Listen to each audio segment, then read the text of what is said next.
نحمده ونستعينه ونستغفره ونؤمن به ونتوكل عليه ونعوذ بالله من شرور أنفسنا ومن سيئات أعمالنا من يهده الله فلا مضل له ومن يضلله فلا هادي له ونشهد أن لا إله إلا الله وحده لا شريك له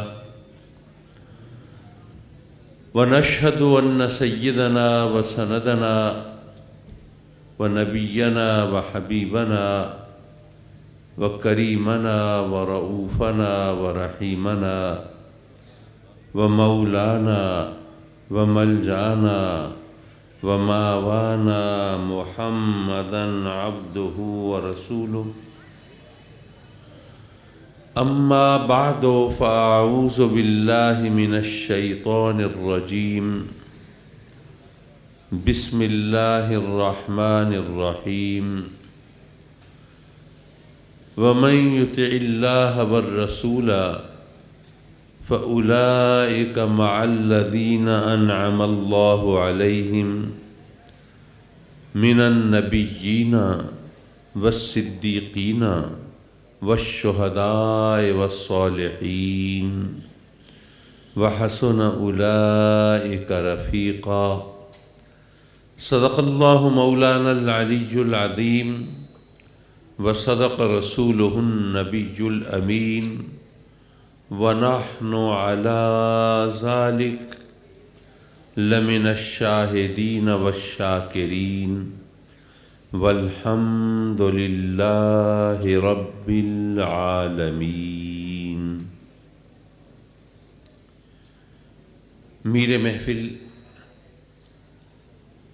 صدر مجلس حضرت قبلہ پیر خواجہ محمد معصوم صاحب بھوروی دامت برکاتہم العالیہ، سید السادات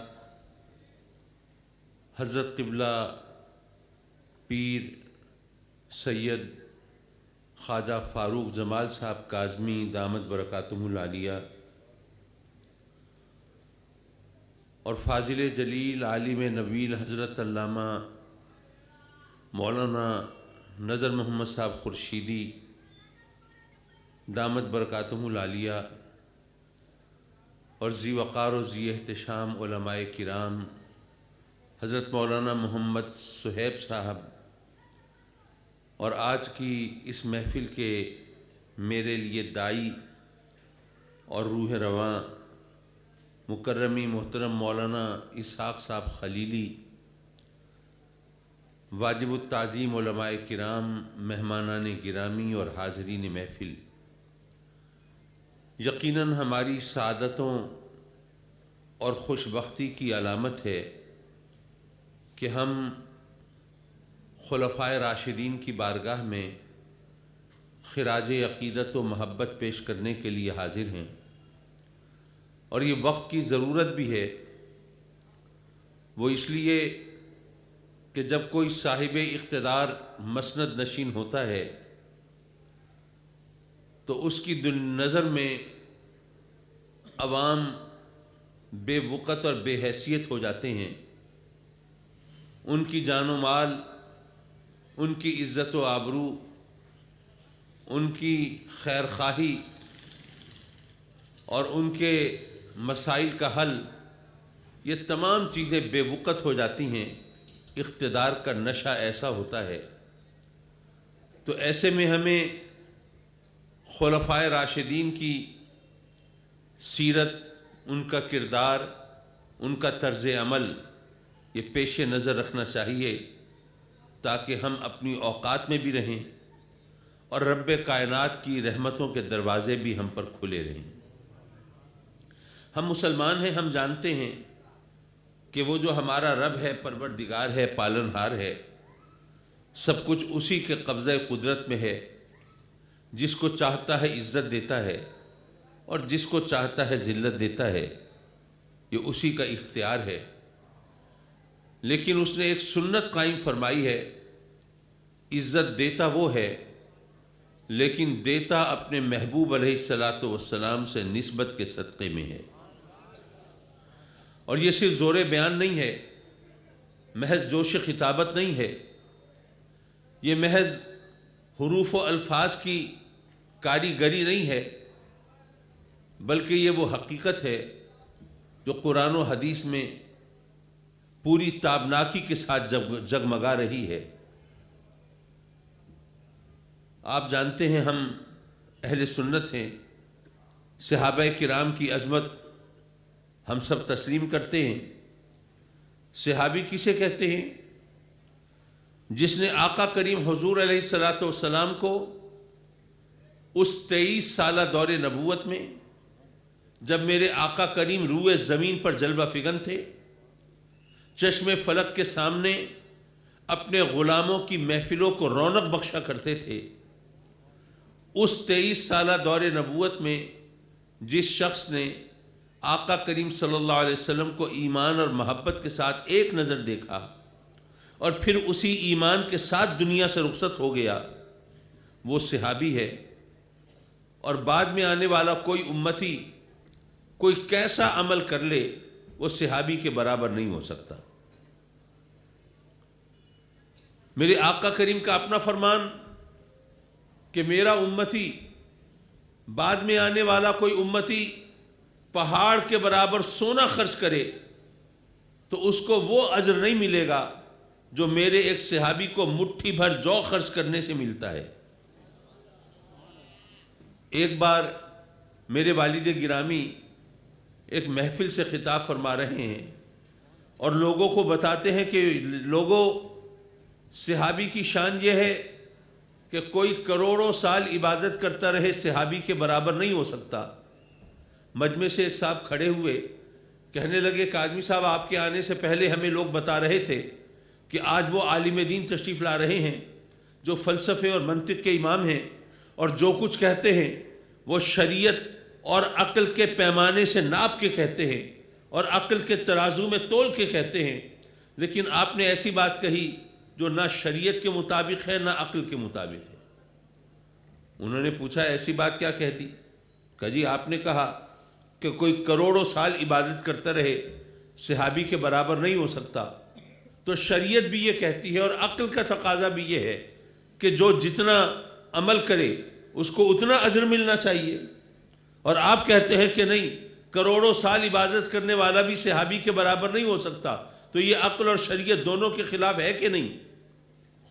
میرے والد مسکرائے اور فرمایا کہ اگر ہمت ہو تو اللہ سے سوال کرو کہ اس نے کروڑوں سال کی عبادت کا وہ ثواب کیوں نہیں رکھا جو اپنے محبوب کو ایک نظر دیکھنے کا رکھا ہے۔ حضرات مکرم، صحابہ کرام کی یہ شان ہے، لیکن یہاں پر ذرا شروع میں ایک بات کہتا چلوں، ہم اہل سنت ہیں، ہم کرامتوں کو مانتے ہیں، اولیاء کرام کا ذکر ہو، یہاں پہ الحمدللہ اولیاء صوفیاء کے وارثین موجود ہیں، اور جب ان کے بزرگوں کا تذکرہ ہوتا ہے تو ان کی کرامتوں کا ذکر بھی ہوتا ہے اور پتہ چلتا ہے کہ ان کو رب کائنات نے کیا شان عطا فرمائی تھی۔ لیکن سوال یہ ہے کہ جب کوئی غیر صحابی کے برابر نہیں ہو سکتا تو ذرا ان بزرگوں کی کرامتیں بھی پیش نظر رکھیے۔ حضور غوث پاک کا ذکر ہو تو ظاہر ہے کہ آدمی کرامتیں بیان کرتا تھکتا نہیں ہے، اور باقی بزرگوں کا بھی یہی عالم، لیکن صحابہ کرام کی تعداد تو لاکھوں میں ہے نا۔ یہ علماء کرام ذرا کرم فرمائیں اور احادیث کھنگالیں، کتابوں کی ورگردانی کریں اور تاریخ کے اوراق پلٹیں اور ذرا سب دیکھ کے مجھے بتائیں کہ صحابہ کرام کی کرامتیں کتنی موجود ہیں۔ میں سمجھتا ہوں کہ ایک ہاتھ کی انگلیوں پر گنی جا سکتی ہیں۔ یا ساریت الجبل، دریائے نیل کے نام خط، اس قسم کی چند ایک کرامتیں، لیکن اور کہیں ان کا ذکر ہی نہیں ہے۔ یہاں عالم یہ ہے کہ ولیوں کی کرامتوں کا کوئی شمار نہیں، معاذ اللہ میرے کہنے کا مطلب یہ نہیں ہے کہ یہ سب سیلف فیبریکیٹڈ ہے، من گھڑت ہیں، خود ساختہ ہیں، نہیں، یہ حقیقتاً کرامتیں ہیں، ہم مانتے ہیں، ہم اہل سنت تو کرامتوں کو تسلیم کرتے ہیں، لیکن کیا وجہ ہے کہ جناب صحابہ کرام کی کرامتیں تو اس طرح ہمارے سامنے نہیں ہیں اور اولیاء کی کرامتیں بے شمار ہیں۔ اور اگر یہاں پر میں ایک بات اور شامل کر دوں تو شاید بات کا جواب دینا اکٹھا آسان ہو جائے۔ میرے آقا کریم حضور علیہ الصلوۃ والسلام جب پیغام حق پہنچانے کے لیے طائف پہنچے تو وہاں کے کفار نے آپ کے ساتھ جو سلوک کیا وہ آپ جانتے ہیں، آپ پر سنگ زنی کی، پتھر برسائے، آپ زخمی ہوئے، لہو لہان ہوئے، اور آپ کے مقدس لہو سے آپ کی نالین پاک بھر گئی، اور پہاڑوں کا فرشتہ حاضر خدمت ہوتا ہے اور پوچھتا ہے کہ اللہ کے محبوب اگر اجازت ہو تو آپ کے دشمنوں کو پہاڑوں میں پیس کر ہلاک کر دیا جائے۔ آپ منع فرما دیتے ہیں، نہیں، میرے رب نے مجھے رحمت بنا کر بھیجا ہے۔ یہ بے وقوف نادان ہیں، یہ نہیں جانتے، لیکن ان کی نسلوں میں اللہ تبارک و تعالی وہ مسلمان پیدا فرمائے گا۔ وہ سب بات اپنی جگہ پر، لیکن میں سوچنے لگا، آپ بھی سوچئے کہ اگر آقا کریم اجازت عطا فرما دیتے کہ ہاں بھئی ٹھیک ہے، میرے دشمنوں کو پہاڑوں میں پیس کر ہلاک کر دو، تو ظاہر ہے کہ دشمنوں کو ہلاک کرنے کے لیے پہاڑوں کو حرکت میں آنا پڑتا نا، کھڑے کھڑے تو نہیں پیس سکتے تھے۔ اگر آقا کریم صلی اللہ علیہ وسلم کے دشمنوں کو ہلاک کرنے کے لیے پہاڑ حرکت میں آ جاتے تو ذرا سوچئے پھر اس کا امپیکٹ کیا ہوتا، نتیجہ کیا نکلتا؟ پھر کون ہوتا جو آقا کریم کے مقابلے میں کھڑا ہونے کی جسارت کرتا؟ کون ہوتا جو آپ کا کلمہ پڑھنے سے انکار کرتا؟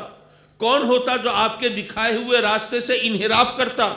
ظاہر ہے دیکھتے دیکھتے سب لوگ حلقہ بگوش اسلام ہو جاتے جب وہ دیکھتے کہ ان کے دشمنوں کو مارنے کے لیے، ہلاک کرنے کے لیے تو پہاڑ چل پڑتے ہیں، تو پھر کون اتنی جسارت کرتا جو آپ کی مخالفت کرتا؟ اسلام کتنی تیزی سے پھیل جاتا۔ تو آقا کریم نے یہ راستہ، آسان راستہ کیوں اختیار نہیں فرمایا؟ سوچنے کی بات ہے نا۔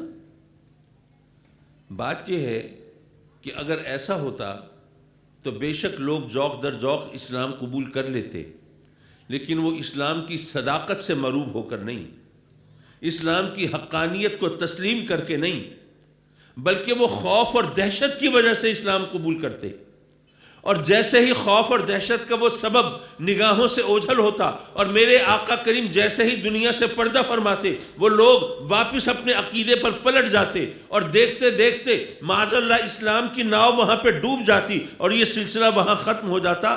لیکن آقا کریم صلی اللہ علیہ وسلم نے کس طرح تربیت فرمائی اپنے صحابیوں کی؟ ابتدائے اسلام کو ذرا پیش نظر رکھیے۔ جب ابھی آقا کریم نے ذرا خاموشی سے سینہ بسینہ تبلیغ کا سلسلہ شروع کیا ہے، جن لوگوں نے کلمہ پڑھا ہے ان کی تعداد بہت کم ہے، اور ان میں اکثر لوگ غریب و نادار ہیں، بلکہ بہت سے تو کافروں کے غلام ہیں، اور کافروں کے غلام ہیں اور کافروں کے خداؤں سے انہوں نے منہ پھیر لیا ہے۔ غلام کافروں کے ہیں اور کلمہ ہمارے نبی کا پڑھتے ہیں، تو ذرا سوچئے ان کافروں پہ کیا گزری ہوگی۔ انہوں نے اپنے غلاموں کو واپس اپنے خداؤں کے سامنے سجدریز ہونے کے لیے مجبور کرتے ہوئے کیا کیا پاپڑ نہ بیلے ہوں گے، اور کیا کیا حربے نہ آزمائے ہوں گے، اور کیا کیا ستم نہ ڈھائے ہوں گے۔ اور یہ صرف اندازوں کی بات نہیں ہے، یہ قیاس و گمان کی بات نہیں ہے، یہ وہ حقیقت ہے جو کتابوں میں موجود ہے، احادیث میں موجود ہے۔ یہاں تک ظلم کیا انہوں نے کہ بعض اوقات وہ اپنے غلاموں کو دہکتے ہوئے انگاروں پر لٹا دیتے تھے۔ ایک انگارہ ذرا چھو جائے ہماری انگلی کو، ہماری حالت کیا ہوگی؟ اور ان کا تصور کیجئے کہ جن کو دہکتے ہوئے انگاروں پر لٹا دیا گیا اور سینے پر بوجھ رکھ دیا کہ کوئی اٹھ نہ سکے، ان کی چربی پگھل پگھل کے بہہ رہی ہے۔ یارو یہ اذیت کی وہ انتہا ہے کہ جس سے بچنے کے لیے انسان کچھ بھی کر سکتا ہے، لیکن تاریخ شاہد ہے کہ وہ اس اذیت کی انتہا سے گزرے ہیں، لیکن ان میں کوئی ایک شخص بھی ایسا نہیں تھا جس نے اس ظلم کے سامنے ہتھیار ڈالے ہوں اور اپنے عقیدے کو چھوڑا ہو، ایک بھی ایسا نہیں تھا۔ بلکہ اس عالم میں بھی ان کی زبان سے کلمہ توحید و رسالت ہی نکلتا تھا۔ وہ صحابی حاضر ہوئے آقا کریم کی بارگاہ میں، عرض کی کہ آقا ہم تو سچے خدا کے نام کا کلمہ پڑھتے ہیں نا، سچے نبی کو مانتے ہیں نا، ہم تو سچے مذہب کے پیروکار ہیں نا، پھر ہمارے ساتھ یہ سب کچھ کیوں ہو رہا ہے؟ میرے آقا کریم نے کیا جواب دیا؟ فرمایا کہ بہت جلدی ہار مان لی تم نے، ورنہ اللہ کے نبیوں کے ساتھ کیا ہوا ہے؟ تم تو میرے صحابی ہو نا۔ اللہ کے نبیوں کے ساتھ ظلم کی یہ انتہا ہوئی ہے کہ لوہے کے کنگھوں سے ان کا گوشت ان کی ہڈیوں سے اتارا گیا ہے، لیکن پھر بھی ان کے پائے ثبات میں لغزش نہیں آئی ہے۔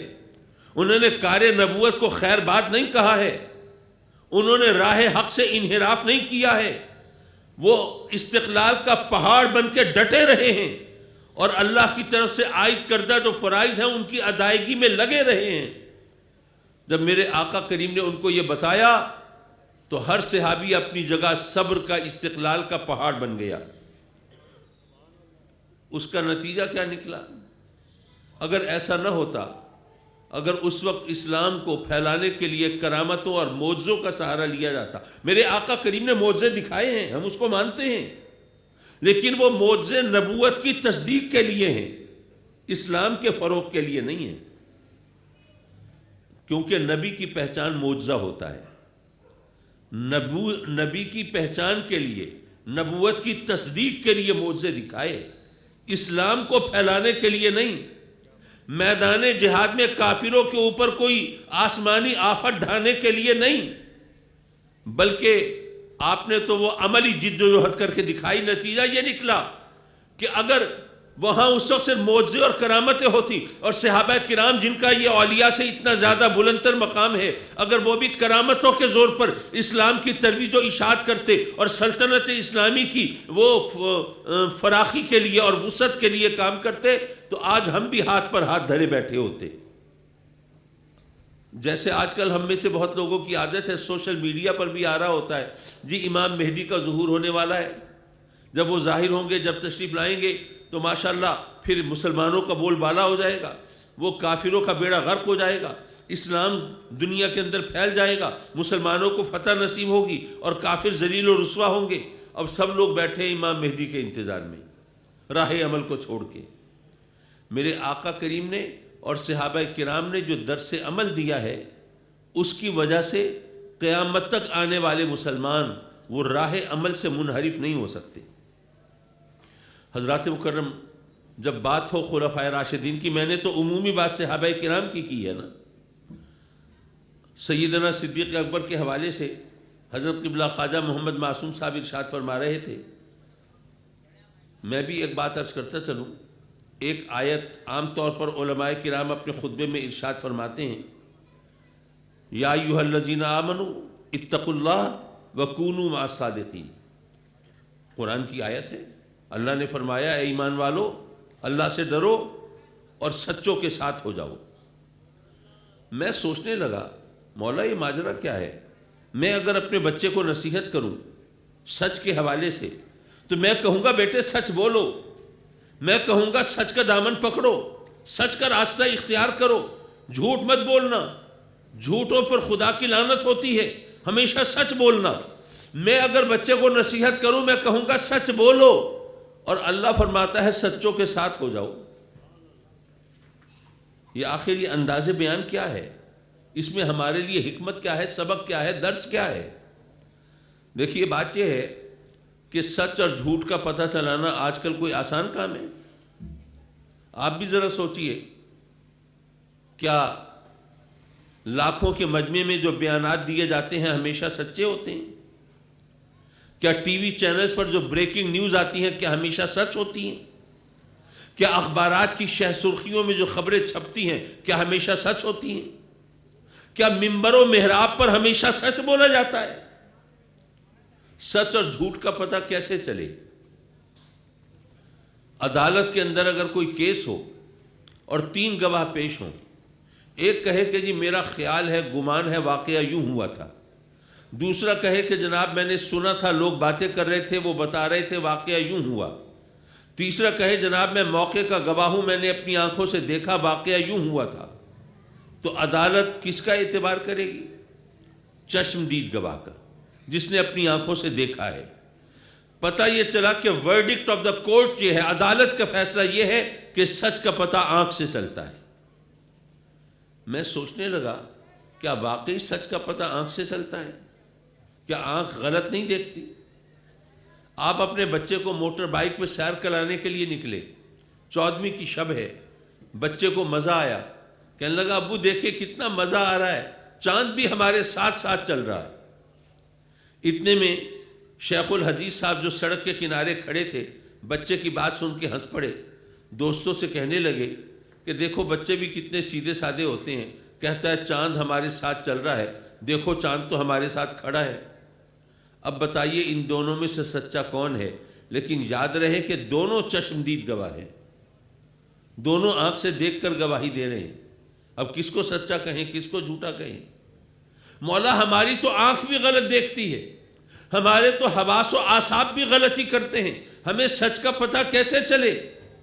یار لوگوں نے کہا کہ کاظمی صاحب آپ تو اچھے بھلے عقل مند آدمی ہیں، سمجھدار ہیں، ذی شعور ہیں، آپ کو کیا فکر ہے؟ اگر کہیں آنکھ غلط دیکھے گی تو آپ کی عقل رہنمائی کر دے گی، عقل بتا دے گی کہ آنکھ نے غلط دیکھا ہے، چاند نہیں چل رہا، سواری چل رہی ہے۔ تو عقل مندوں کو تو کوئی اندیشہ نہیں ہونا چاہیے، بے وقوف پریشان ہو تو ہوتے رہے، آپ کو کیوں فکر ہے؟ آپ کو کیا سچ جھوٹ کا پتہ نہیں چلے گا؟ میں سوچنے لگا ہاں بھئی آنکھ غلطی کرے تو عقل اس کی غلطی پکڑ لیتی ہے، لیکن سوال یہ ہے کہ کیا عقل غلطی نہیں کرتی؟ کوئی لمبا چوڑا فلسفہ نہیں چھانٹتا، ایک جملے میں سیدھا سادہ سا جواب ہے، اگر عقل غلطی نہ کرتی تو عقل مندوں میں تو کبھی اختلاف ہوتا ہی نہیں، سارے عقل مند سیدھے سچے راستے پہ ہوتے، لیکن یہاں تو سارا جھگڑا ہوتا ہی عقل مندوں میں ہے، ہم بے وقوف تو ویسے ہی زندہ باد مرد آباد کے چکر میں لگے رہتے ہیں۔ حضرات مکرم عقل بھی غلطی کرتی ہے، سوال یہ ہے کہ ہماری آنکھ غلط دیکھے، ہمارے حواس و اعصاب غلطی کرے، ہماری عقل ٹھوکر کھائے، ہمیں سچ کا پتہ کیسے چلے؟ یارو کسی اور سے پتہ نہیں چلتا تو چلو صدیق اکبر سے پوچھ لو، ان کو سچ کہاں سے ملا؟ آپ کو پتہ ہے نا آپ کو یہ لقب کب ملا تھا؟ جب شب معراج کی صبح ہوئی اور آقا کریم نے سفر معراج کا ذکر فرمایا تو کافروں نے کہا کہ لو جی معاذ اللہ یہ آج تو پھنس گئے، پہلے یہ جو کچھ کہتے تھے وہی ہو جاتا تھا، ہم ان کو غلط ثابت کر نہیں سکتے تھے، لیکن آج انہوں نے ایک ایسی بات کی ہے جس کو کوئی شخص مان ہی نہیں سکتا کہ یہ سچ ہوگا، یہ درست ہوگا۔ راتوں رات مسجد حرام سے چلے، مسجد اقصیٰ پہنچ گئے، راتوں رات گھوم پھر کے جہاں کہاں کی سیر کی اور واپس بھی آ گئے، یہ کون مان سکتا ہے؟ چلو سب سے پہلے ابو بکر کو پکڑو نا، بڑی سائیڈ لیتے ہیں اپنے نبی کی اور تائید کرتے ہیں، حمایت کرتے ہیں، اب پوچھتے ہیں کیسے وہ کہیں گے یہ سچ ہے؟ اب آپ کے پاس پہنچے، ہاں بھئی ابو بکر اگر کوئی شخص یہ کہے کہ میں رات کو مسجد حرام سے چلا، مسجد اقصیٰ پہنچا اور بھی نہ جانے کہاں گیا اور پھر راتوں رات واپس بھی آ گیا، کیا خیال ہے تمہارے خیال میں یہ بات کہنے والا سچا ہوگا کہ جھوٹا ہوگا؟ سیدنا ابو بکر بھی خیال فرماتے ہیں کہ آخر یہ مجھی سے کیوں پوچھ رہے ہیں، کسی اور سے پوچھ لیتے، کوئی چکر ہے صحیح، کوئی ٹرک ہے اس میں۔ پوچھتے ہیں یہ فرمان ہے کس کا، یہ دعویٰ کیا کس نے ہے، یہ بات کہی کس نے ہے؟ جب کافر دیکھتے ہیں کہ بتائے بغیر چارہ نہیں ہے تو مجبوراً بتاتے ہیں دیکھو جس کے نام کا کلمہ پڑھتے ہو، جس کو اللہ کا نبی مانتے ہو اور جس کا چرچا کرتے ہو، یہ انہوں نے کہی ہے یہ بات، اب تم بتاؤ ابو بکر ایسا ہو سکتا ہے؟ سیدنا ابو بکر صدیق نے کیا فرمایا؟ یہ تو نہیں فرمایا کہ بھئی تم تو کافر ہو، تم ثقہ راوی تو ہو نہیں، تمہاری بات کا کیا اعتبار؟ میں آقا کریم کی بارگاہ میں جاتا ہوں، سرکار سے پوچھتا ہوں، تصدیق کرتا ہوں، پھر بتاؤں گا، یہ تو نہیں کہا، بلکہ انہوں نے فوراً کہا کہ میں گواہی دیتا ہوں میرے آقا کریم نے یہ سفر کیا ہے۔ جب اس گواہی کی خبر بارگاہ رسالت میں پہنچی تو وہاں سے صدیق اکبر کا لقب ملا۔ یارو میں آپ سے پوچھتا ہوں کیا صدیق اکبر نے آقا کریم کو معراج پر جاتے ہوئے دیکھا تھا؟ نہیں، پتہ چلا آنکھ کی گواہی نہیں تھی۔ کیا معراج کا سفر عقل میں آنے والی چیز ہے؟ یہ تو معجزہ ہے، اور بہت بڑا معجزہ ہے. اور معجزہ کہتے اس کو ہیں جو عقل کو عاجز کر دے, جو عقل میں نہ آئے. جو عقل میں آ جائے وہ تو معجزہ نہیں ہوتا.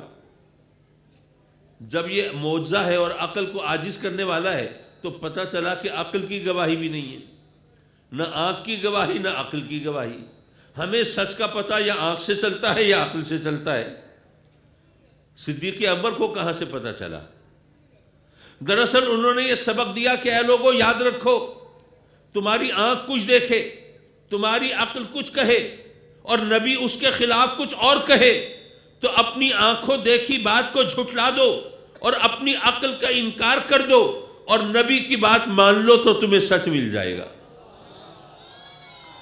جب تم اپنے تجربے کو, مشاہدے کو, بصارت کو, بصیرت کو, اپنی عقل کو, خرد کو, فہم و فراست کو جب دہلیز نبوت پہ قربان کر دو گے تو پھر تمہیں سچ کا پتہ چلے گا.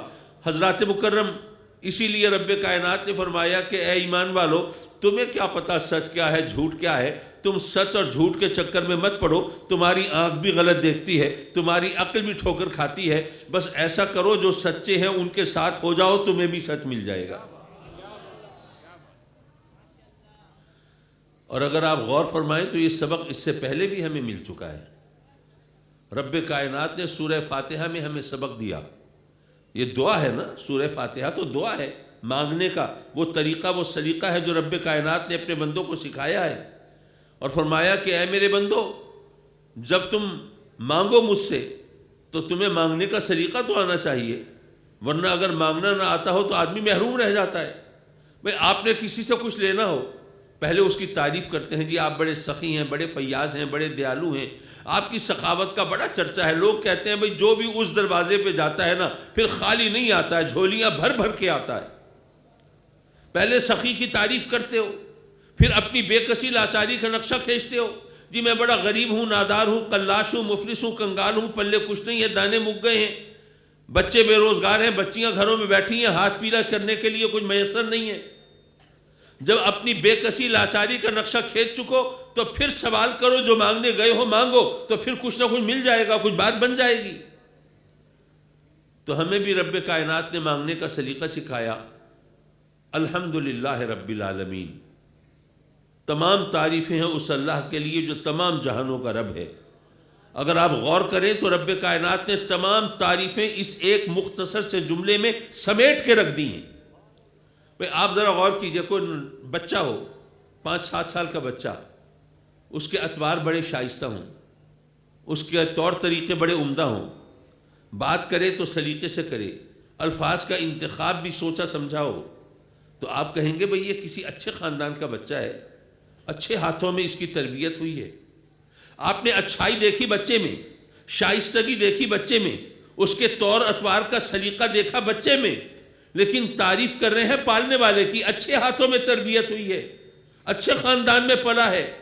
پتہ یہ چلا کہ کوئی کمال, کوئی اچھائی, کوئی خوبی, کوئی بھلائی نظر آئے تو پالنے والے کی تعریف ہوتی ہے. تو اللہ نے فرمایا پھر کہو نا تمام جہانوں کا پالنے والا تو میں ہوں. تو جہاں بھی کوئی حسن ہوگا, کمال ہوگا, خوبی ہوگی, جمال ہوگا تو تعریف میری طرف ہی لوٹے گی نا. اور پھر بتاؤ الرحمن الرحیم, میں رحمان بھی ہوں, رحیم بھی ہوں, بدلے کے دن کا مالک ہوں, جس کو چاہوں نواز دوں, جس کو چاہوں محروم کر دوں. کوئی مجھ سے جواب طلبی کرنے والا نہیں, مجھ سے پوچھنے والا نہیں.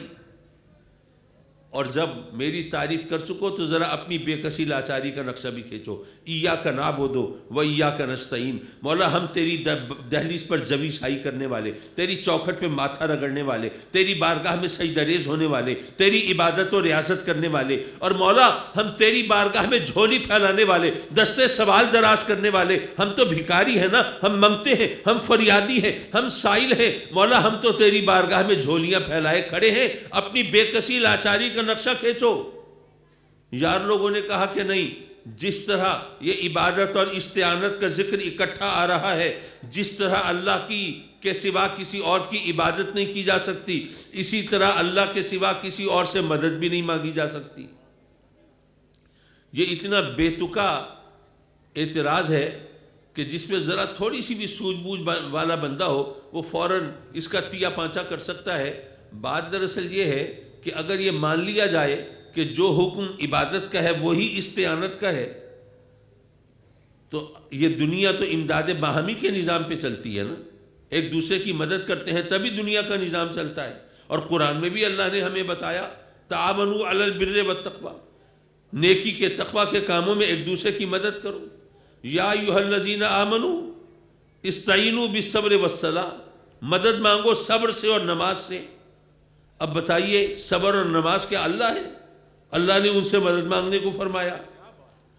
تو یہ دنیا جو ہے یہ تو امداد باہمی سے چلتی ہے. تو لوگوں نے کہا کہ نہیں دراصل یہ باقی تمام تو مجازی مدد مانگنا ہے نا، حقیقتاً مدد کرنے والا وہ. میں نے کہا ٹھیک ہے حقیقتاً مدد کرنے والا وہ، لیکن اگر عبادت اور استعانت کا ایک ہی حکم ہے تو جس طرح مجازاً غیر اللہ سے مدد مانگی جا سکتی ہے تو پھر مجازاً غیر اللہ کی عبادت بھی کی جا سکتی ہوگی. لیکن اگر مجازاً غیر اللہ کی عبادت نہیں کی جا سکتی لیکن مجازاً غیر اللہ سے مدد مانگی جا سکتی ہے تو پتہ چلا دونوں کا حکم ایک نہیں ہے. لیکن سوال پھر اپنی جگہ برقرار رہا، دونوں کا حکم ایک نہیں ہے تو دونوں کا ذکر ایک کیوں ہے، اکٹھا کیوں آیا ہے؟ یارو میرا ذوق تو یہ کہتا ہے، آپ نے بھی سنی ہوگی یہ تمام باتیں علماء سے، ظاہر ہے میں کوئی نئی باتیں تو اپنی طرف سے نہیں لا سکتا، نہ نیا قرآن سنا سکتا ہوں، نہ نئی حدیثیں بیان کر سکتا ہوں. یارو بات دراصل یہ ہے کہ رب کائنات یہ سورہ فاتحہ تو ہمیں مانگنے کا طریقہ سکھا رہا ہے نا، بندگی کا طریقہ سکھا رہا ہے نا. اور بندگی میں عاجزی ہوتی ہے، انکسار ہوتا ہے، جھکنا ہوتا ہے، فرومائیگی ہوتی ہے. لیکن جب بندے نے کہا ایاک نعبد، مولا ہم تیری عبادت کرتے ہیں، تو یہاں ایک فخر کا پہلو ابھر سکتا ہے. مولا ہم عبادت کرتے ہیں تیری بارگاہ میں سجدہ ریز ہوتے ہیں. کتنے ہیں جن کو توفیق نہیں ہوتی، نہیں جھکتے، عبادت نہیں کرتے، تیرا حکم نہیں مانتے، تیری دہلیز پر جبیسائی نہیں کرتے. تو یہاں پر غرور اور فخر پیدا ہو سکتا تھا. اور عبادت کا غرور بڑا برا غرور ہے جس نے ابلیس کو مار دیا تھا. ابلیس جو راندہ درگاہ ہوا، ملعون ہوا، مردود ہوا، اسی غرور کی وجہ سے ہوا نا. اب اللہ تو ہمیں عاجزی سکھا رہا ہے اور ہم غرور کا شکار ہو سکتے ہیں. ایاک نعبد، مولا ہم عبادت گزار، ہم پرہیزگار، ہم نیکوکار. تو اس غرور کی نفی کرنی تھی. وَإِيَّاكَ نَسْتَعِينُ، مولا ہم کون ہے عبادت کرنے والے، اس عبادت کے لیے بھی ہم تجھ سے تیری مدد کے طلبگار ہیں. ہم تیری مدد کے بغیر تو تیری عبادت بھی نہیں کر سکتے. مولا ہم عاجز مجبور ہیں، ہم تہی دامن ہیں، ہم بھکاری ہیں. مولا ہر مرحلے پر ہم تیرے کرم کے سوالی ہیں. جب اس کی تعریف کر چکے، اپنی بے کسی لاچاری کا نقشہ کھینچ چکے، اب سوال کرو اہدنا الصراط المستقیم. رب کائنات نے کیا فرمایا؟ اے میرے بندو، تم ویسے تو مجھ سے بہت کچھ مانگتے ہو اور مانگو گے، مجھ سے نہیں مانگو گے تو کس سے مانگو گے؟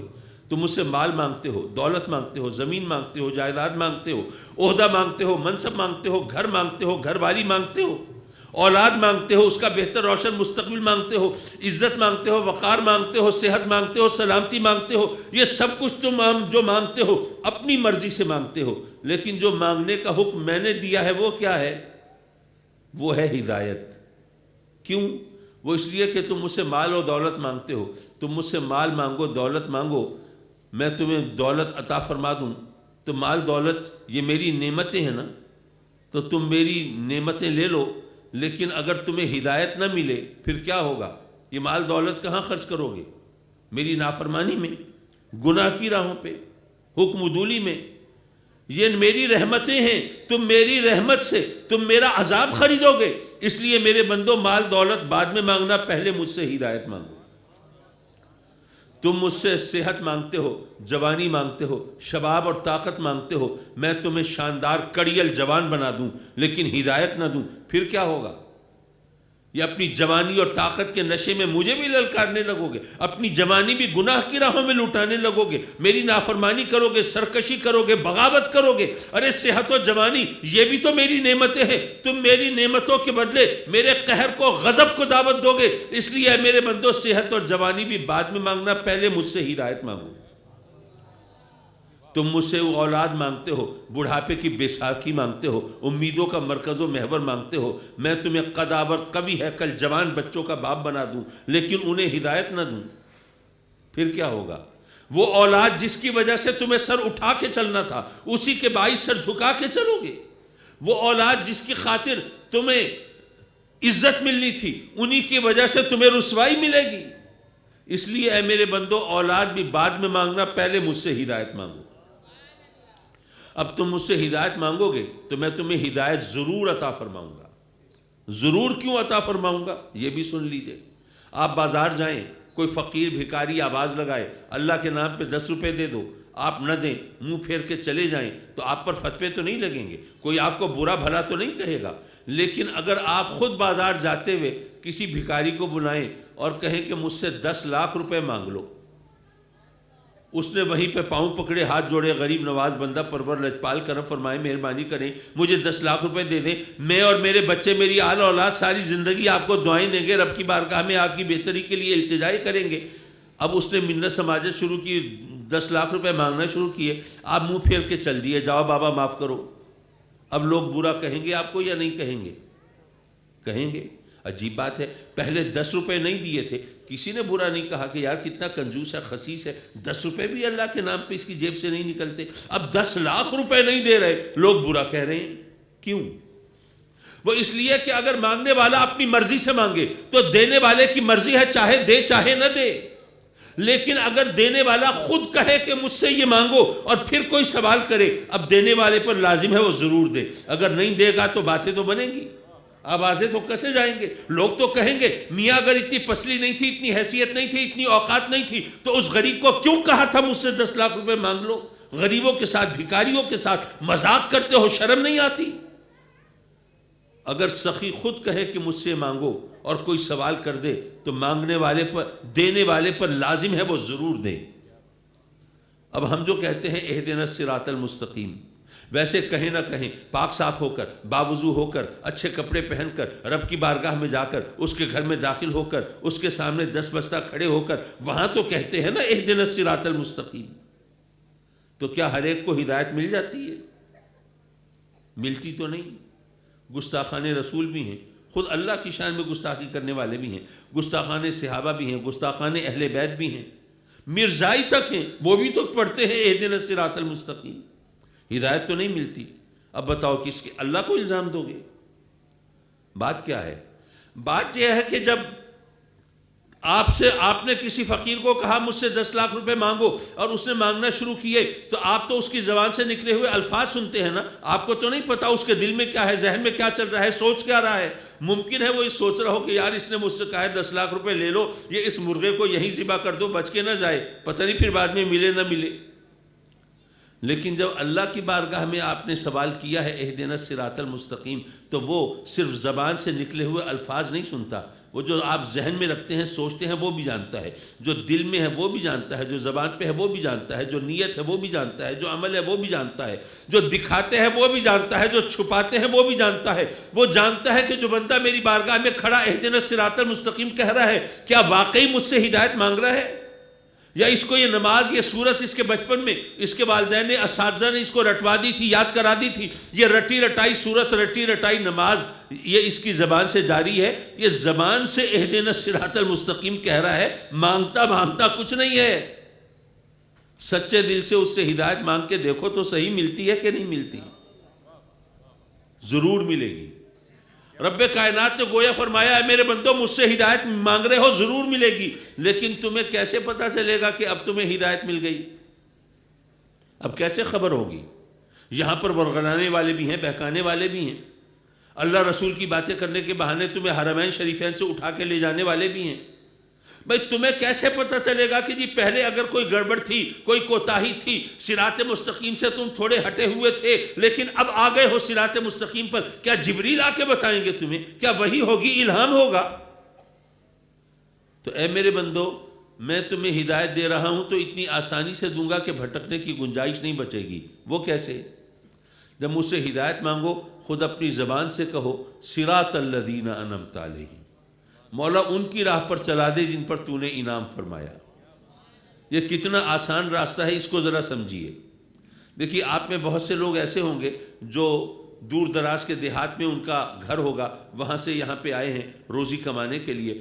فرض کیجئے کہ آپ وہیں دیہات میں رہتے ہیں، کراچی آپ کا دیکھا ہوا نہیں ہے، آپ کے کوئی عزیز آ رہے ہیں باہر سے، کراچی ایئرپورٹ پر، تو آپ کہتے ہیں بھائی ریسیو کرنے جانا ہے، آپ کے پاس اپنی گاڑی ہے، اپنا ڈرائیور ہے، آپ اپنے دیہات سے چلتے ہیں جو 200-300 کلومیٹر دور ہے، آپ کراچی شہر میں انٹر ہوتے ہیں اور گاڑی کھڑی کر کے لوگوں سے پوچھتے ہیں کہ بھائی مجھے ایئرپورٹ جانا ہے، میں فلاں دیہات سے آیا ہوں، دور دراز کے علاقے سے آیا ہوں، ذرا ایئرپورٹ کا راستہ بتا دیں۔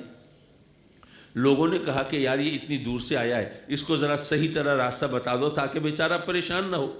انہوں نے بتانا شروع کیا، جناب سیدھے چلے جائیے، سامنے راؤنڈ اباؤٹ نظر آ رہا ہے نا، اس سے سیدھے ہاتھ پہ مڑ جائیے گا، آگے پھر ایک فلائی اوور آئے گا، اس کے اوپر سے گزر جائیے گا، پھر ایک چوک آئے گا، اس سے فلاں سڑک نکل رہی ہے، اس سڑک پہ چڑھ جائیے گا، آگے پھر ایک راؤنڈ اباؤٹ آئے گا، اس کو سیدھا کراس کر جائیے گا، پھر ایک فلائی اوور آئے گا، اس کے اوپر نہیں جانا، نیچے سے گزر جائیے گا۔ آپ حیران پریشان مسلسل سن رہے ہیں، یاروں میں اس دیہات سے آیا ہوں، نہ وہاں فلائی اوور ہوتے ہیں، نہ راؤنڈ اباؤٹ ہوتے ہیں، نہ اتنے چوک ہوتے ہیں، نہ اتنی سڑکیں، نہ اتنی ٹریفک، نہ اتنے راستے، یاروں میں 300 کلومیٹر طے کر کے آیا کھڑا ہوں، اب 10-20 کلومیٹر کی بات رہ گئی ہے، خدا کے واسطے مجھے راستہ دکھا دو۔ لوگوں آپ کی پریشانی دیکھ کے ایک بندہ آیا آپ کے پاس، بہت پریشان ہو، ایئرپورٹ جانا ہے، پریشان مت ہو، تمہاری خوش نصیبی، اتفاق سے میں بھی ایئرپورٹ جا رہا ہوں، تو ایسا کرو اپنی گاڑی میری گاڑی کے پیچھے لگا لو، سیدھے ایئرپورٹ پہنچ جائیں گے۔ راؤنڈ اباؤٹ کراس کرنا ہے یا کہیں مڑنا ہے سوچنے کی ضرورت نہیں، چوک سے کون سی سڑک پڑھنی ہے سڑکوں کے نام پڑھنے کی حاجت نہیں، فلائی اوور کے اوپر جانا ہے کہ نیچے جانا ہے یہ استخارے کی تک نہیں، جگہ جگہ رک کر لوگوں سے راستہ پوچھنے کی بھی کوئی گنجائش نہیں، بس اتنا کرنا اپنی گاڑی میری گاڑی کے پیچھے رکھنا، ادھر ادھر مت ہو جانا، سیدھے ایئرپورٹ پہنچ جائیں گے۔ اللہ نے بھی فرمایا تمہیں ہدایت چاہیے نا، تمہیں کیا پتا ہدایت کا راستہ کون سا ہے، ایسا کرو میرے جو انعام یافتہ بندے ہیں ان کے پیچھے چل پڑو، تمہیں بھی ہدایت مل جائے گی۔ اب ذرا دیکھیے انداز بیان کی مماثلت، پہلے فرمایا تمہیں کیا پتا سچ کیا ہے، بس سچوں کے پیچھے چل پڑو، ان کے ساتھ ہو جاؤ، تمہیں بھی سچ مل جائے گا، اور یہاں بھی یہی بتایا کہ تمہیں کیا پتا ہدایت کا راستہ کون سا ہے، جو میرے انعام یافتہ بندے ہیں ان کے پیچھے چل پڑو، تمہیں بھی ہدایت مل جائے گی۔ حضرات مکرم، جہاں پتہ یہ چلا کہ صداقت کا راستہ صدیق اکبر نے ہمارے لیے متعین کیا، اب اگر میں خلفائے راشدین کے حوالے سے اس طرح تفصیل سے بات کی تو پھر سحری کی خبر لائیں گے، لیکن مختصر سی بات آگے کر کے کسی انجام تک پہنچا کے میں آپ سے اجازت لینا چاہوں گا۔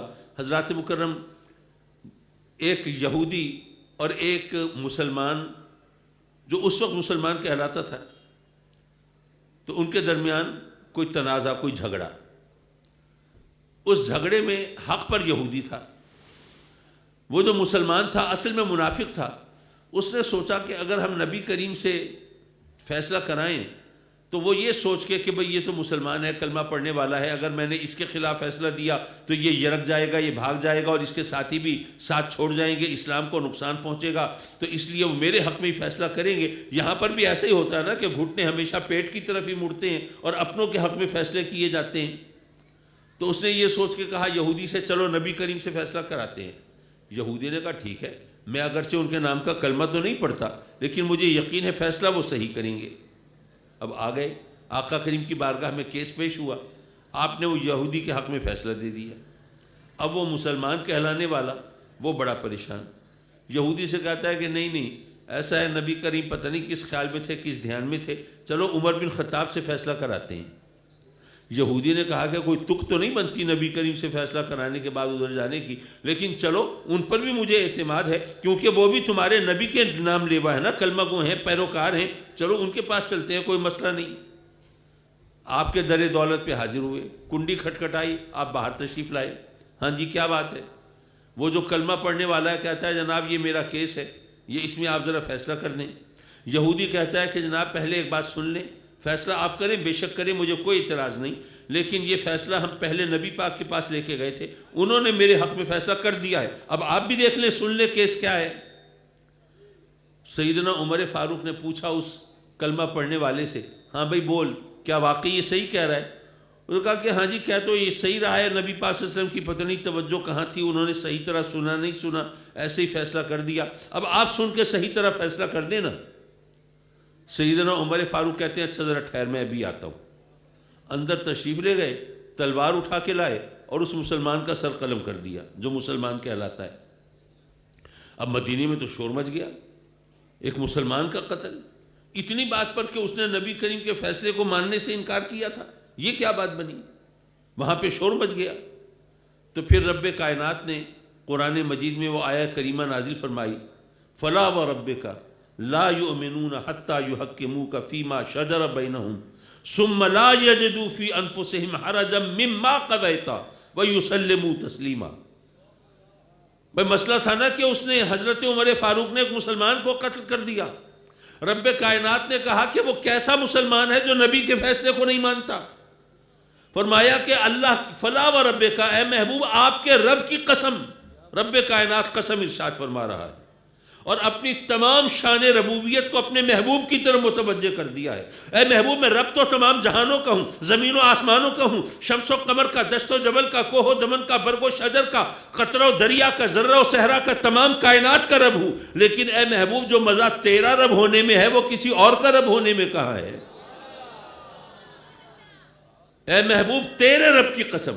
اور یہاں پر وہ مجھے اپنی اسٹوڈنٹ لائف کی بات یاد آئی، ہم جب پڑھتے تھے میٹرک میں، انٹر میں، تو اس وقت خط و کتابت، خط لکھنا، لیٹر رائٹنگ، اس کا ہمیں باقاعدہ سکھایا جاتا تھا کہ انگلش میں جناب کسی اجنبی کو خط لکھنا ہے تو کس طرح لکھنا ہے، کسی واقف کار کو لکھنا ہے تو کس طرح لکھنا ہے، کوما کہاں ڈالنا ہے، فل سٹاپ کہاں لگانا ہے، اور جناب خط کی اینڈنگ جو ہے اس کا اختتام وہ بھی بڑا اہم ہے۔ اگر کسی رسمی بندے کو خط لکھ رہے ہو تو آخر میں لکھا کرو یور سنسیئرلی، آپ کا مخلص۔ اگر کسی عزیز ہستی کو لکھا کرو تو لکھا کرو یورز لولی، تمہارا پیارا۔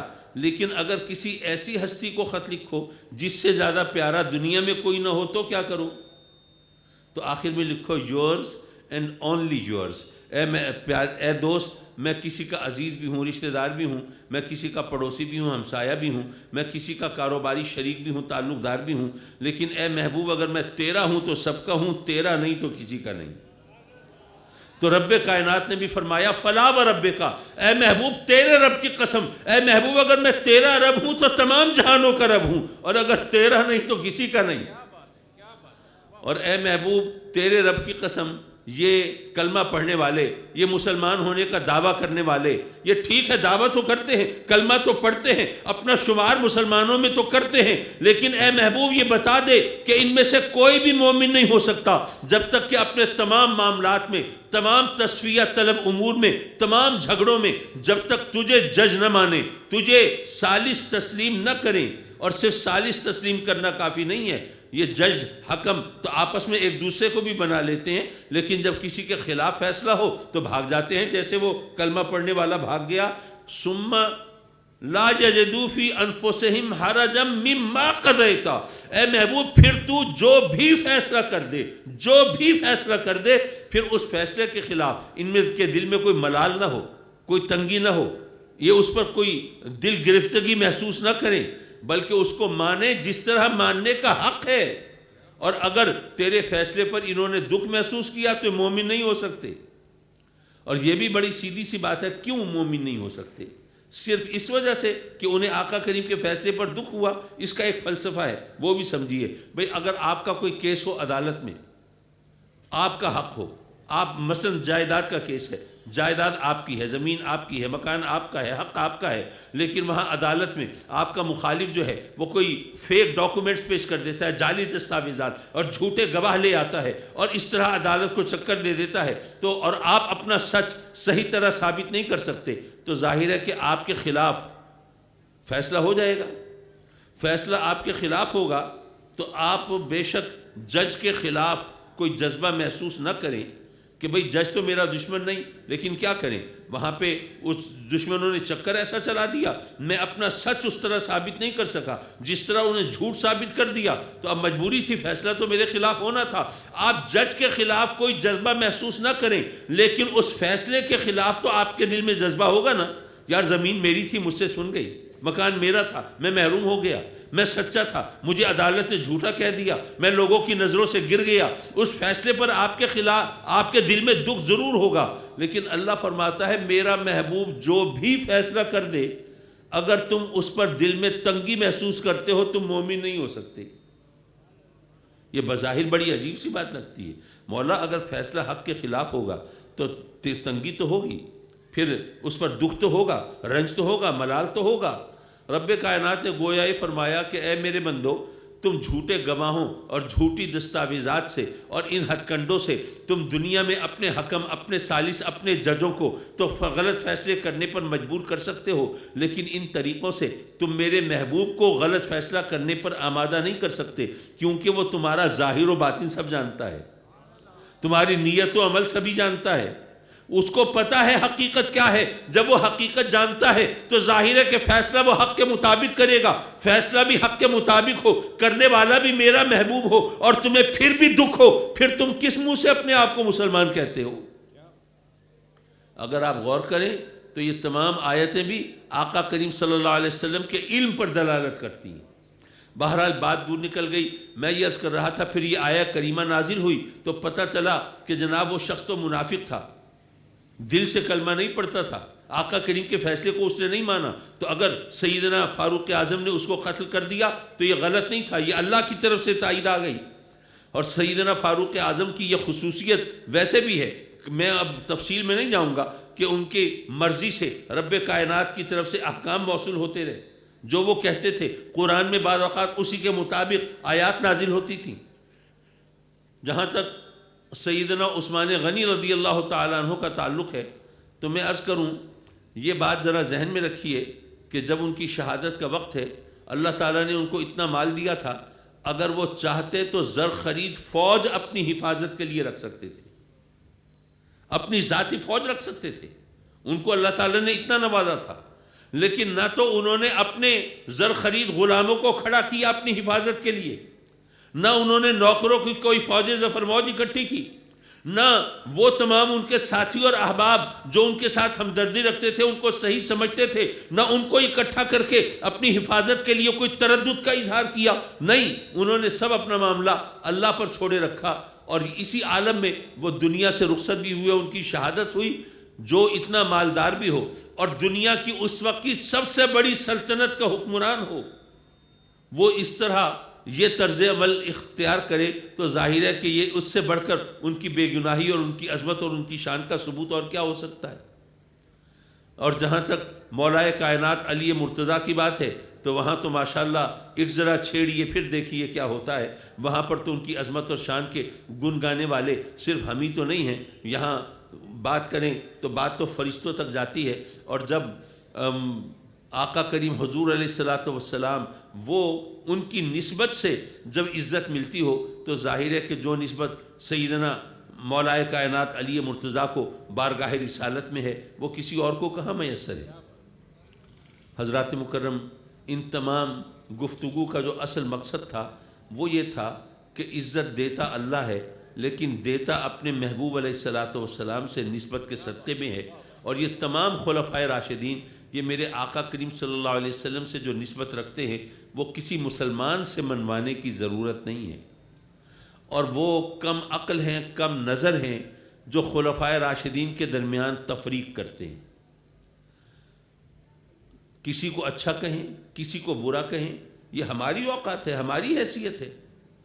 اچھا، پھر مزے کی بات یہ ہے کہ اگر کسی کو کوئی برا کہہ رہا ہو تو ذرا دیکھو، آج کل اگر حکمرانوں کی بات ہو تو یہ کہا جاتا ہے جناب اس نے اتنا مال بنا لیا، اس نے اتنی زمین ہتھیا لی، اس نے جناب اپنے لیے یہ سب کچھ اکٹھا کر لیا، اس نے سوئس بینکس میں اکاؤنٹ کھول لیے، اس نے سرے محل خرید لیا، اس نے جناب لندن کے اندر فلیٹس بنا لیے، اس نے اربوں کروڑوں اربوں بلکہ خربوں اس نے بنا لیا، اس نے یہ کیا وہ کیا۔ خلفائے راشدین کا ذرا سوچئے، ان کے زیر نگی جو سلطنت ہے اس کی وسعت کا تصور کیجئے، پاکستان جیسے تو 20 ملک اس کے اندر سما جائیں، اور پھر مسلسل فتوحات کا سلسلہ جاری ہے، قیصر و کسریٰ سے جنگ ہو رہی ہے، اور وہاں سے جو مال غنیمت آتا ہے اس کی تفصیلات اگر آپ کتابوں میں پڑھیں تو پتہ چلتا ہے کہ وہ تفصیل کیا ہے، بلکہ اس کے لیے صرف ایک بات اتنی کافی ہے کہ اس مال غنیمت اور فتوحات کے نتیجے میں مسلمان اتنے خوشحال ہو گئے کہ کوئی زکوٰۃ لینے والا نہیں ملتا تھا۔ یارو، دنیا کی سب سے بڑی سلطنت ہو اور کوئی زکوٰۃ لینے والا نہ ہو، یہ کیا معاشی انقلاب نہیں ہے؟ یہ صحابہ کرام کے زیر نگی یہ سب کچھ ہو رہا ہے لیکن ان کی اپنی زندگی کیسے گزر رہی ہے، ان کا رہن سہن دیکھ لیجئے، ان کی بود و باش دیکھ لیجئے، ان کا کھانا پینا دیکھ لیجئے۔ سیدنا عمر فاروق کا تو خاص طور پر آپ جانتے ہیں کہ وہ کس انداز سے انہوں نے وقت گزارا۔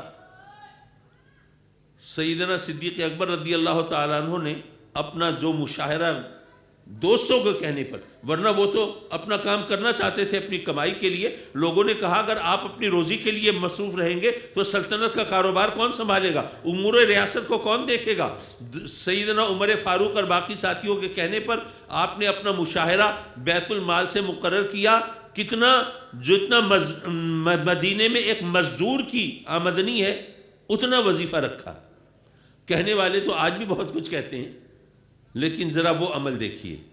اب ایک دن ایسا ہوا جو کچھ آٹا آتا تھا تو اس میں سے چند چٹکیاں آٹا وہ آپ کی اہلیہ محترمہ بچا لیتی تھی۔ اب ظاہر ہے ایک وقت کے کھانے میں 2-4 چٹکی آٹا اگر ایک طرف رکھ دیا جائے تو اس کا پتہ نہیں چلتا اتنی کمی بیشی کا۔ اب کوئی مہینہ بھر گزرا تو اتنا آٹا اکٹھا ہو گیا کہ اس کی آپ نے کوئی سویٹ ڈش بنا لی، دسترخوان پہ رکھ دی۔ سیدنا صدیق اکبر کھانے پہ آئے ہیں، دیکھا کہ سویٹ ڈش موجود ہے، بھئی کہیں پڑوس سے آئی ہے، کسی عزیز نے بھیجی ہے؟ تو بیوی نے اپنے سگھڑ پن کے اظہار کے لیے فخر سے کہا کہ نہیں، یہ میرا کارنامہ ہے، جو آٹا آتا تھا 2-4 چٹکی بچا لیتی تھی ہر دفعہ، تو اس سے یہ سویٹ ڈش بن گئی۔ آپ نے کہا اچھا۔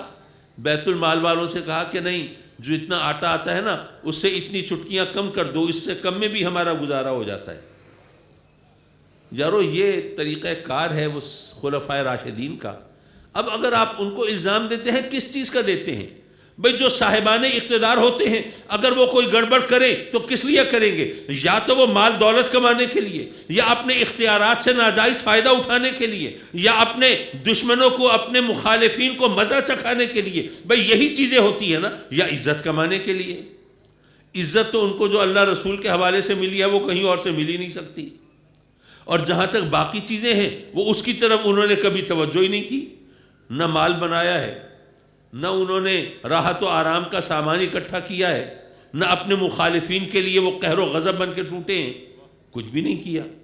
تو پھر ان کو الزام دینا کس طرح درست ہو سکتا ہے؟ آج کل جتنے بھی لوگ وہ اپنا فلسفہ چھانٹتے ہیں، اگر آپ صرف یہ ایک کسوٹی رکھ لیں کہ ان کا مقصد کیا تھا، ہاں اگر کوئی کہے کہ نہیں جی بس بغض تھا ان کے دل میں، تو دلوں کا حال تو بھائی پھر اللہ جانتا ہے، آپ کون ہوتے ہیں فیصلہ کرنے والے کہ کس کے دل میں کیا تھا اور کیا نہیں تھا۔ ہمارا کام تو یہی ہے کہ ہم ان کی عظمت کے سامنے سر جھکائیں، اور جس طرح رب کائنات نے ان کو عزت دی ہے تو یہ تسلیم کریں جن کو اللہ عزت دیتا ہے ان کو کوئی دوسرا بے عزت نہیں کر سکتا۔ حضرات مکرم، تقریر میں کر چکا، آخر میں نصیحت کے طور پر ایک بات کرتا چلوں۔ حضور محبوب الہی نظام الدین اولیاء رضی اللہ تعالیٰ عنہ نے یہ واقعہ اپنے ملفوظات میں لکھا۔ فرماتے ہیں کہ ایک اللہ والے تھے، فلاں شہر میں رہتے تھے۔ اچھا ذرا پہلے یہ بتا دوں کہ آج کل جو نوجوان ہیں ان کو تو پتہ ہی نہیں کہ کھوٹا کھرا سکہ کیا ہوتا ہے، کیونکہ اب سکوں کا رواج ہی نہیں رہا۔ لیکن جو میری ایج گروپ کے لوگ ہیں انہوں نے دیکھے ہوں گے، جو بچپن میں ہمارے سکے کھوٹے بھی ہوتے تھے، وہ زیادہ لین دین سے ان کا چاند تارا مٹ گیا، یا حکومت کا مونو گھس گیا، اب کھوٹا ہو گیا جی، اس کے بدلے کچھ نہیں مل سکتا، یا کچھ بچوں نے شرارت میں کچھ سکہ رکھ کے اس کے اوپر کوئی ٹھوک پیٹ کر دی تو اس کے اصل نقوش دب گئے، کچھ اور چیزیں ابھر آئیں تو کھوٹا ہو گیا۔ تو اس طرح وہ کھوٹے سکے کے بدلے کچھ نہیں ملتا تھا۔ حضور محبوب الہی نظام الدین اولیاء رضی اللہ تعالیٰ عنہ تحریر فرماتے ہیں کہ فلاں شہر میں ایک اللہ والے تھے، اللہ سے لو لگانے والے، پینگے بڑھانے والے، تو روزی کمانے کے لیے، پیٹ پالنے کے لیے وہ دال روٹی کی چھابڑی لگاتے تھے۔ ایک دن ایسا ہوا ایک نوجوان گیا، ان کو کھوٹا سکہ دیا اور ان سے دال روٹی مانگی۔ اب ان بزرگ نے وہ سکہ لوٹ پلٹ کے دیکھا، اور دیکھ کر اب نوجوان یہ سوچ رہا ہے کہ مجھے واپس کر دیں گے کہ بھئی یہ تو کھوٹا سکہ ہے، اس کے بدلے تو سودا نہیں مل سکتا۔ لیکن وہ بڑا حیران ہوا، اچھی طرح دیکھ بھال کے گلے میں ڈال لی اور سودا دے دیا۔ نوجوان نے سوچا یار یہ کیسے ہو سکتا ہے، انہوں نے دیکھا بھالا اور پھر بھی واپس نہیں کیا، سودا دے دیا۔ اس نے کہا نہیں، پتہ چل گیا، دراصل یہ بوڑھے آدمی ہے نا، نظر ان کی کمزور ہو گئی ہے، تو یہ پریٹینڈ کرتے ہیں، دکھاوا کرتے ہیں کہ مجھے پتہ چلتا ہے کھوٹا کھرا کیا ہے، حقیقتاً کمزور نظر کی وجہ سے یہ تمیز نہیں کر سکتے، ورنہ مجھے کھوٹے سکے کے بدلے سودا کیوں دیتے؟ گھر گیا، اپنے گھر والوں سے کہا کہ بھئی اگر کسی کے پاس کھوٹا سکہ ہو نا تو ضائع نہ کریں، وہ فلاں پہ وہ دال روٹی بیچتا ہے ایک بوڑھا آدمی، اس سے جا کے دال روٹی کھا لے۔ اچھا، گھر والوں نے بھی ایکسپیرینس کیا، وہ بھی وہاں پہ گئے، آزمایا، کھوٹا سکہ دیا، دال روٹی مانگی، انہوں نے دیکھا، بھالا اور دیکھ بھال کے گلے میں ڈال دیا، دال روٹی دے دی۔ اب تو کنفرم ہو گیا کہ جی ان کو نہیں پتہ چلتا کھوٹے کھرے کا۔ اب جناب انہوں نے اپنے عزیزوں، رشتہ داروں، پڑوسیوں، ہمسایوں، دوستوں سب کو بتایا، خوب کھوٹے سکے چلے وہاں پہ، ان کے پاس انبار لگ گیا کھوٹے سکوں کا۔ حضور محبوب الہی رضی اللہ تعالیٰ عنہ فرماتے ہیں کہ کچھ عرصے کے بعد وہ ان بزرگ کا دنیا سے رخصت ہونے کا وقت آ گیا۔ اب وہ رب کی بارگاہ میں عرض کرتے ہیں کہ مولا تو جانتا ہے کہ تیرے بندے میرے پاس آتے تھے کھوٹے سکے لے کے سودا لینے، اور میں یہ سوچ کے وہ واپس نہیں کرتا تھا کہ اگر واپس کروں گا تو آس پاس جو لوگ کھڑے ہوں گے وہ اس کو تانے دیں گے، ان کو برا بھلا کریں گے، شرمندہ کریں گے۔ تمہیں شرم نہیں آتی بوڑھے آدمی کو کھوٹا سکہ دے کے کھوٹے سکے چلانا چاہتے ہو اور تم اس طرح ان کو نقصان پہنچانا چاہتے ہو؟ تو تیرے بندوں کو ندامت سے بچانے کے لیے میں ان سے کھوٹے سکے لے لیتا تھا، ان کو سودا دے دیتا تھا۔ تو وہ رب کی بارگاہ میں عرض کرتے ہیں مولا اب میرا تیری بارگاہ میں حاضری کا وقت آیا ہے، میری جھولی میں کچھ نمازیں بھی ہیں، روزے بھی ہیں، عبادت بھی ہے، ریاضت بھی ہے، پر مولا تجھ سے بہتر کون جانتا ہے کہ سب کھوٹے سکے ہیں۔ لیکن مولا اس کے باوجود اگر میں تیری بارگاہ میں حاضری کے حوالے سے ڈرا ہوا نہیں ہوں، گھبرایا نہیں ہوں، خوفزدہ نہیں ہوں، تو اس کی وجہ یہ ہے میں سوچتا ہوں کہ میں تو تیرا عاجز لاچار بندہ ہوں، میری کیا اوقات ہے؟ اگر میں تیرے بندوں کو ندامت سے بچانے کے لیے ان کے کھوٹے سکے قبول کر لیتا تھا تو مولا تو رحمان و رحیم ہے، تو تواب و ستار ہے، تو مولا تو بھی اپنے اس عاجز گناہگار بندے کی لاج رکھ لے گا، اس کو ندامت سے بچانے کے لیے میدان محشر میں اس کے کھوٹے سکے بھی قبول فرما لے گا۔ یارو پتہ یہ چلا، سبق یہ ملا کہ جو اللہ والے ہوتے ہیں نا ان کو اپنی عبادت و ریاضت پہ غرور نہیں ہوتا، ان کو اگر بھروسہ ہوتا ہے تو اللہ کی رحمت پہ ہوتا ہے، اور جب وہ اللہ کی رحمت پر اس طرح بھروسہ کرتے ہیں تو رب کائنات بھی ان کا بھروسہ ٹوٹنے نہیں دیتا، پھر وہ بھی اپنے کرم سے اپنی رحمت سے اس طرح نوازتا ہے کہ پھر دنیا ان کی عظمت کی معترف ہوتی ہے۔ تو حضرات مکرم یہ تو اللہ والوں کی شان ہے، اولیاء کا مقام ہے، جو آقا کریم کے صحابہ ہیں، پھر صحابہ میں جو مزید عظمت کی بات آپ نے یہ سارا آپ نے ماشاءاللہ بڑی شاندار خطابات سنے ہوں گے۔ آپ کو پتہ ہے نا کہ نبی کا تو مقابلہ ہے ہی نہیں غیر نبی سے، وہ تو کمپیریسن ہی جائز نہیں ہے۔ جو غیر نبی ہیں ان میں جو صحابہ کرام ہیں ان کا تقابل غیر صحابی سے جائز نہیں ہے، ان کے درمیان اتنا فرق ہے۔ لیکن صحابہ کرام کے اپنے اندر وہ order of respect and honour وہ کیا ہے، عزت کا پیمانے کس طرح بدلتے ہیں؟ سب سے زیادہ عزت و عظمت والے خلفائے راشدین ہیں صحابہ کرام میں، سب میں۔ خلفائے راشدین کے بعد عشرہ مبشرہ ہیں، ان کے بعد بدری ہیں جو جنگ بدر میں جنہوں نے حصہ لیا، ان کے بعد وہ تمام صحابی جو فتح مکہ سے پہلے جنہوں نے اسلام قبول کر لیا ہے، اور اس کے بعد وہ تمام صحابی جو فتح مکہ کے بعد بھی جنہوں نے ایمان قبول کیا، وہ سب اس میں شامل ہیں۔ وہ صحابی جنہوں نے فتح مکہ کے بعد اسلام قبول کیا ان کے برابر بھی کوئی غیر صحابی نہیں ہو سکتا، تو خلفائے راشدین اور عشرہ مبشرہ اور بدریوں کی بات بھلا کون کر سکتا ہے؟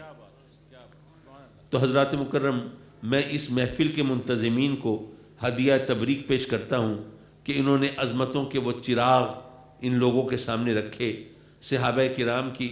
اب دراصل خلفائے راشدین سب کا اکٹھا ذکر کر کے وہ ان کے ساتھ انصاف کرنا یہ 8 پون گھنٹے کے اندر یہ ممکن نہیں تھا، اس لیے میں نے ذرا ملی جلی بات ایسے کی کہ ہم سب کی عظمتوں کو مانتے ہیں۔ ہم اہل سنت کا یہی تو امتیاز ہے کہ ہم کسی کی شان میں گستاخی نہیں کرتے ہیں۔